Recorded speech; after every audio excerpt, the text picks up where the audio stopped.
Alright, hello there boys and girls. This is 60 for 30, an ultra budget Magic the Gathering project that looks to get you a playable 60 card deck for right around $30. Today we are not only making our triumphant return from being lazy and not making videos, but also our triumphant return to standard. It's been a while. I'm more of a modern guy. I've taken some weeks off to do some videos on cubes and things like that, but we are back in standard today with a pretty sweet deck, Snake Tempo. So, the core of this deck is that right now, in Standard, there are some very, very powerful, versatile one-drop spells.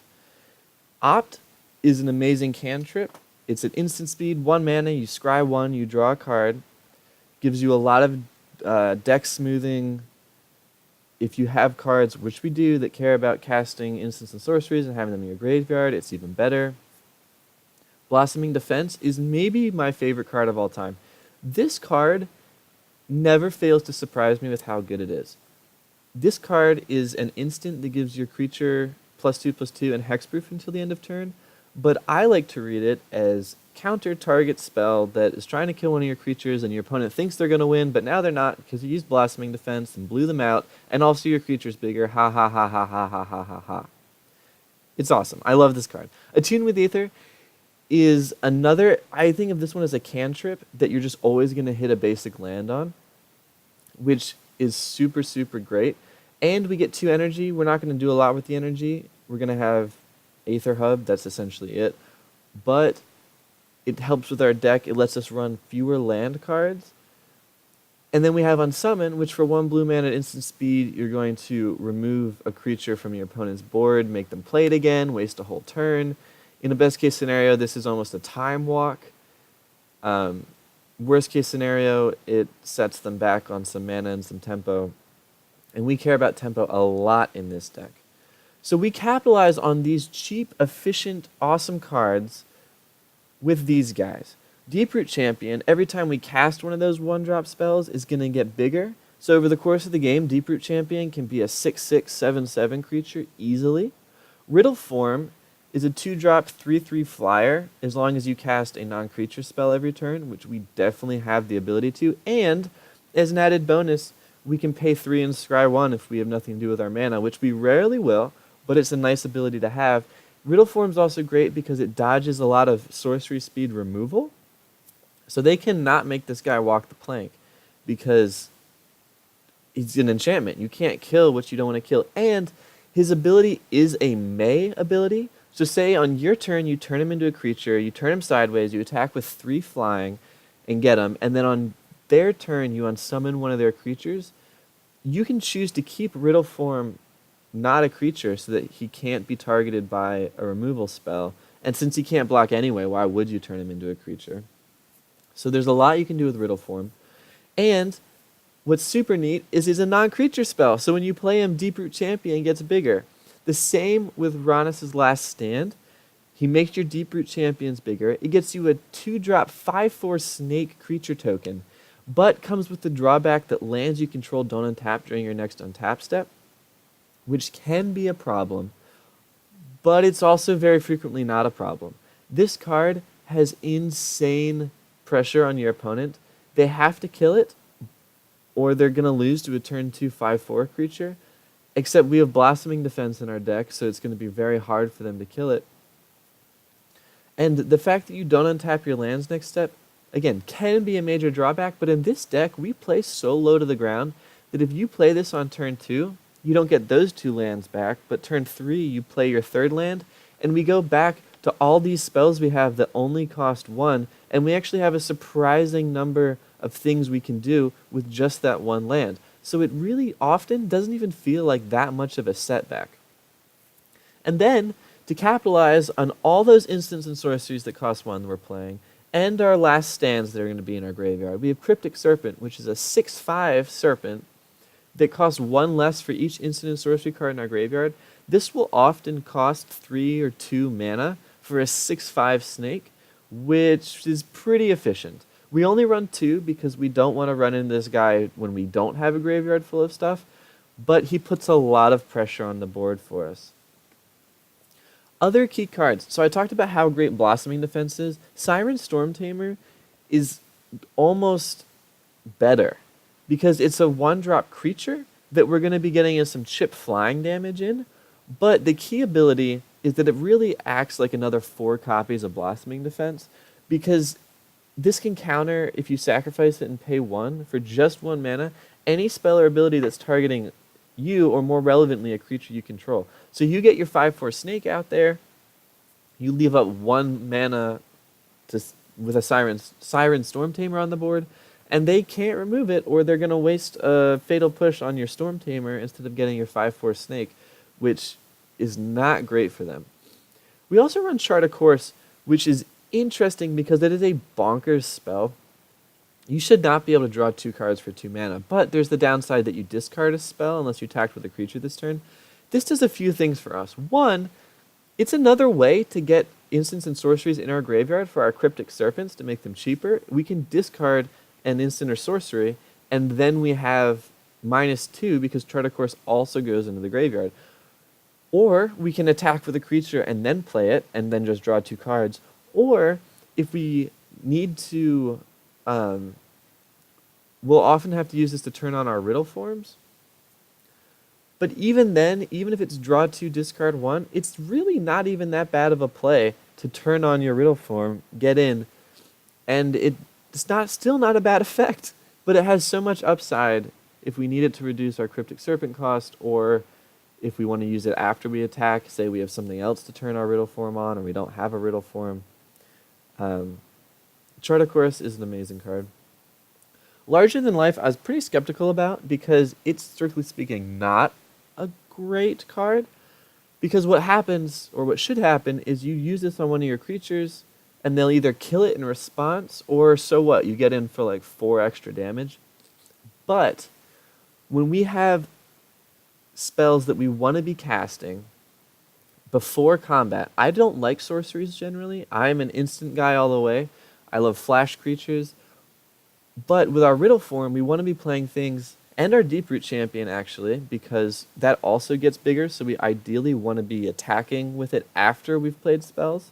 So with those 2 cards, sorceries pump them up, and this trample is not insignificant when you have cards like Last Stand and Serpent, because that's a 10/9 trample Serpent, or a 9/8 trample Snake that is going to be putting a lot of pressure on your opponent. You can potentially be, on turn 4, be attacking with your 9/4 Snake, getting in for all kinds of shenanigans, and on top of that, if you throw it on a Siren Stormtamer, that's 5 flying damage that they're not prepared for and can't do that much about. You don't want to be using this card just to get in extra damage, but as a kill shot, it has done some ridiculous work in the games that I've played. And then the great thing about a mana curve as low as this is that we can run 18 lands. So there's a rule in Magic the Gathering that for every 2 1-mana cards that you have in your deck that let you draw a card, like Opt or Attune with Aether, you can run 1 less land card.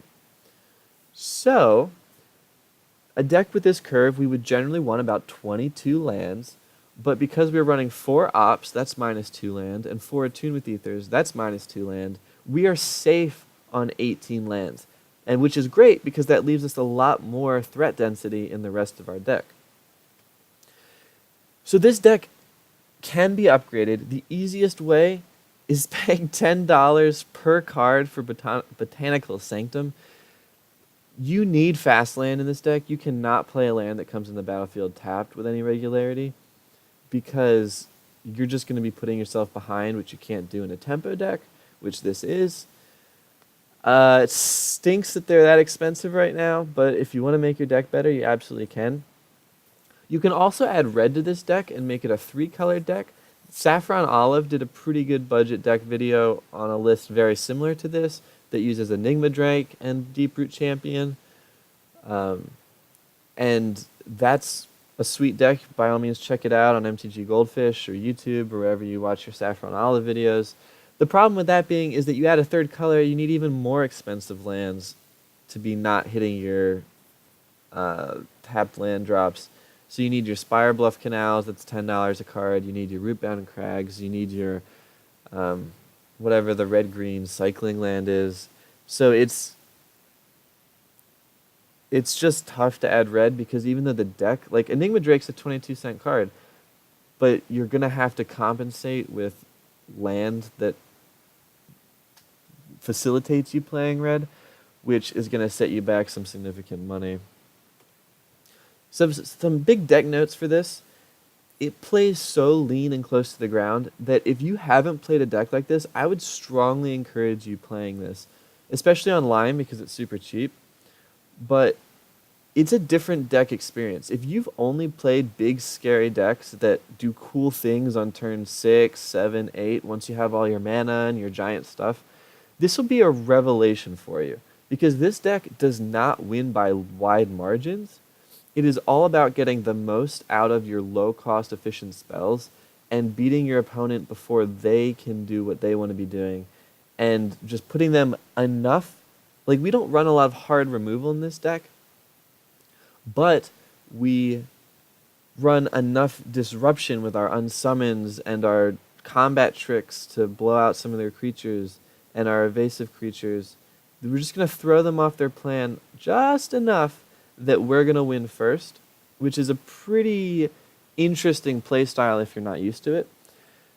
This deck is all about Blossoming Defense and the Siren Stormtamer. If you can keep them up to save one of your creatures, this deck runs a lot of big defenseless creatures, like Deeproot Champion after a few spells, like your Last Stand tokens, like your Cryptic Serpents. It is so important to keep mana available, even if it means you're playing a turn slower, to keep your guys alive with a Blossoming Defense. Play around Blossoming Defense as a card. And then I already talked about playing some of your instant spells as sorceries if you need to turn on your Riddleform and make it a 3/3 flying creature, or to pump your Deeproot Champion. Generally, I hate this as a plan. I love playing things on the end of my opponent's turn, which this deck certainly does a lot of with Opt and whatnot. But sometimes you just need to smack them down on your main phase, which takes some getting used to. Price-wise, this deck is super affordable, $25 in the paper world, $4 online. Most of that is your Aether Hubs. So if you have the Aether Hubs already, this deck, I think when I bought it, cost me like $1.50 online because the cards aren't very expensive because people think they're trash, but they're not. Rhonas' Last Stand is amazing.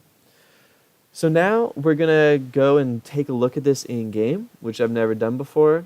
So we're going to transition to a gameplay video of me playing this online in a tournament practice mode. You'll be able to see the deck in action a little bit. Hopefully it's a good showing for the deck. And hopefully you can stand listening to me play Magic for like 10 minutes because it is hard to say interesting things to people who aren't there while you're distracted by trying to win a game of Magic. But people have talked about wanting to see these decks in action, so if you want to see that, stay tuned. If you don't, end the video right now. I don't care. I'm going to do my normal sign-off. This deck is super great. Like, subscribe, comment. Tell me what you think. If you think this deck's awful, tell me. If you think it's great, tell me. If you bought it and you had great success with it, tell me. If you bought it and it was awful because the cards I picked are bad, tell me. I just like interacting with you guys. I feel like we have a burgeoning, great, small community here. I feel like I've responded to pretty much anyone who's ever commented on one of these videos or one of my posts on Reddit. So let's keep that going. And just have fun out there. That's what it's all about. And if you're interested, stay tuned for a video of me playing this deck in action. Though I apologize, I don't edit it down any because that would frankly take too long and I have better things to do. So my apologies. But if you want to see it in action a little bit for one game, stay tuned. Alright, I'll see you guys next time. Okay, here we are playing Simic Tempo in a tournament practice league. This is not super competitive. We're just showing how the deck's going to work. And I think we can keep this hand. It's a weird one. We have 2 Last Stands and a bunch of forests. But Last Stand is pretty good. So I feel like we're just going to work on that and hope it can get us there. But we'll obviously see what we're playing against. We'll see what they have. We don't have any Blossoming Defense or Stormtamers, so we're pretty open to all the fatal pushes we're going to be seeing.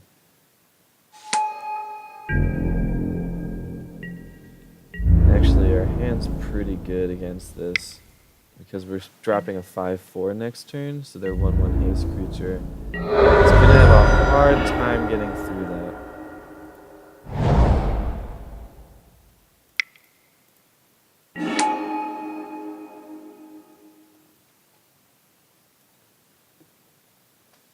Let's see how quickly we get Fatal pushed.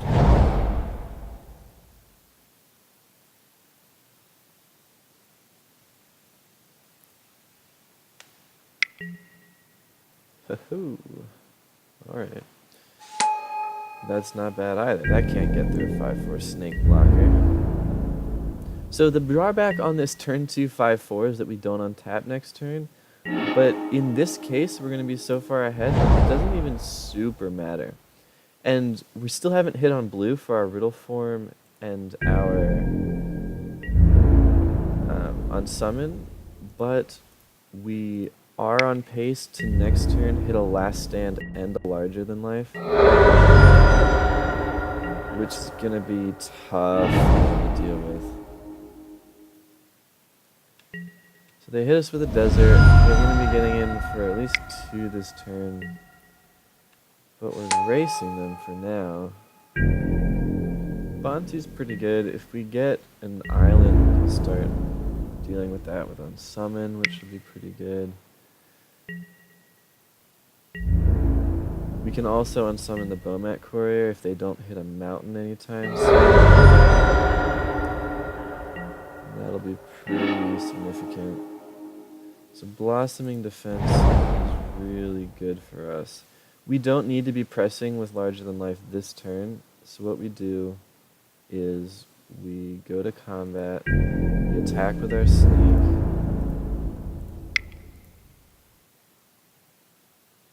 They're probably going to block with the Tattered Mummy, you'd have to think. Yeah. And that's fine, that's going to drain us for 2. And then we're going to lean on another last stand. And we're going to leave up our Blossoming Defense for when they try and kill one of our snakes. So I think we're in a pretty good position, especially if we can do something about that courier before it goes off and they can refill their hand.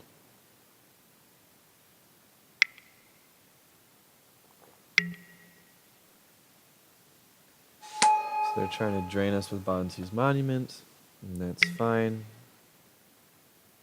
They're bringing back the Tattered Mummy, which is also fine. Doesn't super worry us. They're tapped out, so Bantu's really not a threat. They can't attack through the snake. So this is pretty big. I think we just want to go attacking with the snakes. We don't need, we're going to save larger than life for the kill shot.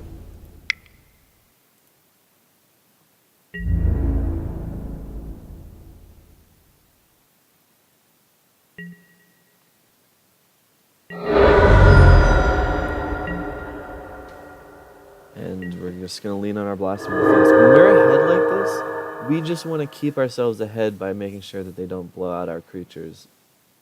Right, so we're just going to keep them alive. Next turn, we can larger than life and Blossoming Defense one of our snakes to make it an 11/11 trample creature. And be attacking with another 5/4 snake. I think they're going to be dead. It doesn't look like they have anything going on. Bantu won't be able to block. Well, I guess maybe they can do something with the Bone Picker. The Death Touch will be annoying, but if we're trampling over that, I think we're going to be all right. Especially if we hit an island next turn. That's the dream.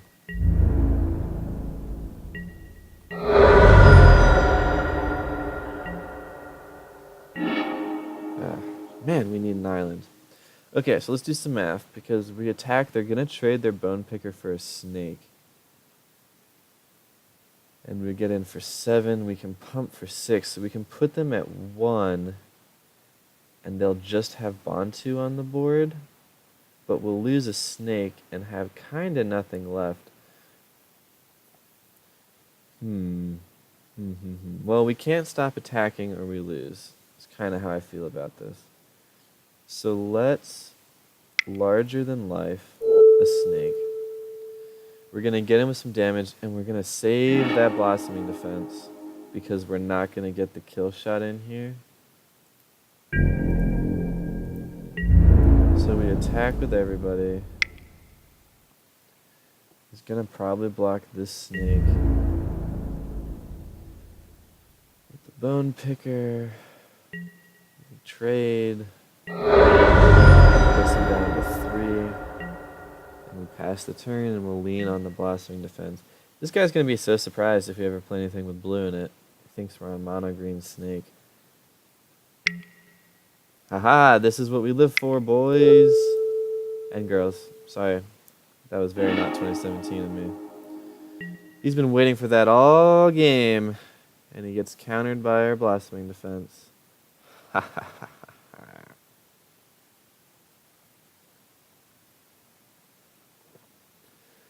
So he might be in trouble. If he doesn't have another creature, another way to get back a creature, Bantu can't block, and he's looking at 5 to the face next turn. But he has a creature. He can't sacrifice with Bantu because he doesn't have mana, and the Scrap Heap Scrounger can't block, so we might still have him. Yeah, and we got him. So that's the game.